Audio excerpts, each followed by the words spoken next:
नमस्कार दोस्तों, चकदे with knowledge में एक बार फिर से आप सभी का हार्दिक स्वागत है। जैसा कि आपको सभी को पता है कि आईबीए के साथ मीटिंग होनी थी सारे इशूज़ पर, जिसमें इम्पोर्टेंट इशूज जैसे कि पेंशन अपडेशन, 5 डेज बैंकिंग, ये मुद्दे शामिल थे। वो मीटिंग हो चुकी है और क्या रहा है उसका आउटकम वो हम बताएंगे। एआईबीई ने ऑलरेडी ये लेटर जारी कर दिया है, आप सर्कुलर देख सकते हैं। 14 मार्च 2025 ये जारी हुआ है। इससे पहले हम आप सभी को दे देते हैं होली की शुभकामनाएं, क्योंकि होली के अवसर पर हम जारी किए हैं ये वीडियो।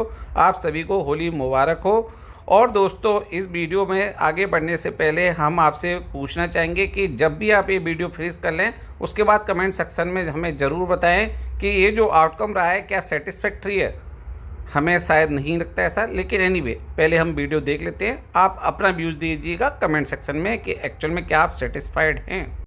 इशूज में सबसे पहले आ जाते हैं रिक्रूटमेंट पे। जैसा कि सभी को पता है कि एम्प्लॉयज़ कम हैं और काम ज़्यादा, जो क्लरिकल स्टाफ है, सब स्टाफ है, उनकी भर्ती हो नहीं रही है, जिसकी वजह से ऑफिसर्स को उनके काम करने पड़ते हैं और ऑफिसर को लेट सेटिंग उसी वजह से होता है, जो कि उनकी ड्यूटी का पार्ट नहीं है। यहाँ पर रिक्रूटमेंट को बढ़ाने की बात की गई और कहा गया, लेकिन आईबीए ने कहा है कि मैन पावर पॉलिसी सारे बैंकों की अलग अलग होती है, फिर भी जो यूनियन की कंसर्न हैं वो मैनेजमेंट के पास पहुंचा दिए जाएंगे। तो हम यहाँ पर हमारा व्यू ऐसा है कि यानी कि इसमें आईबीए का रोल नहीं है। आईबीए ने एक्चुअली अपना पत्ता झाड़ लिया है, सिर्फ कन्वे किया जाएगा, यानी कि यहाँ पर कुछ होने जाने वाला नहीं है। अब हम अगले पॉइंट पर बढ़ते हैं। लीव बैंक सिस्टम ऑलरेडी, ये जो है पॉइंट ऑलरेडी हो चुका था 12th बायपार्टिसन सेटलमेंट, लेकिन इसका इम्प्लीमेंटेशन नहीं हुआ है और इसके लिए भी अभी तक मॉडलिटीज़ फाइनल नहीं हुई है। अगली मीटिंग की जाएगी, वहाँ की जाएंगी मॉडलिटीज़ फाइनल, यानी कि ये कैसे लागू करनी है। तो यानी कि ये पॉइंट भी रहा नील बट्टा सन्नाटा। ग्रुप मेडिकल इंश्योरेंस स्कीम में जो रिटायरीज की प्रीमियम होती है उसको बॉन्डिंग करने की बात कही, तो यहाँ पर फिर से आ गया कि असेट टू कॉस्ट एस्पेक्ट, ये एस्पेक्ट वो एस्पेक्ट, ये सब देखा जाएगा और डिस्कशन बाद में किया जाएगा। सो कंटिन्यू रहेगा डिस्कशन। जब रिटायरीज की पेंशन की बात आई, जो कि कई सालों से नहीं हुआ है, तो आ गया कोर्ट बीच में, लीगल केस पेंडिंग है, ये पेंडिंग है, वो पेंडिंग है। यहाँ तक कि एक्स ग्रेसिया जो ऑलरेडी हो चुका है, अभी तक बहुत सारे प्राइवेट बैंक्स ने लागू नहीं किया है, वो भी मैटर डिस्कस किया गया। और यहाँ पर देखिए, आप कुछ भी नहीं हुआ है, आप पढ़ सकते हैं।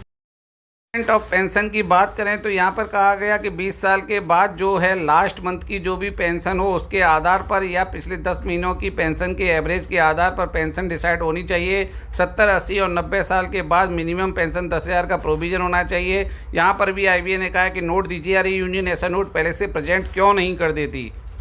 अगला डिसिप्लिनरी एक्शन, यहाँ पर एक कमेटी बना जाएगी, यहाँ भी कुछ नहीं है। यूनिफॉर्म डीए की बात कर लेते हैं।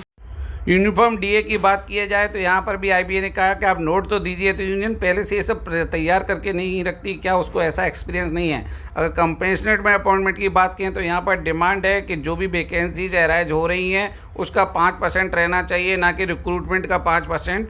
तो ये मुद्दा भी अभी एक्चुअल में हुआ नहीं है, क्योंकि इसको भी डिस्कस फर्दर बड यूज है। आप देख सकते हैं एलएफसी के बारे में, ये देख सकते हैं, ये भी फर्दर डिस्कस किया जाएगा।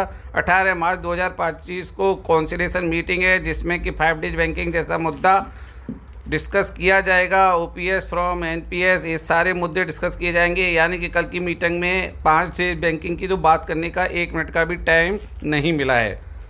पता नहीं क्या हो रहा है, फिर भी होगी शायद स्ट्राइक कैंसिल। आपकी क्या व्यूज है, आप हमें कमेंट सेक्शन में बता सकते हैं।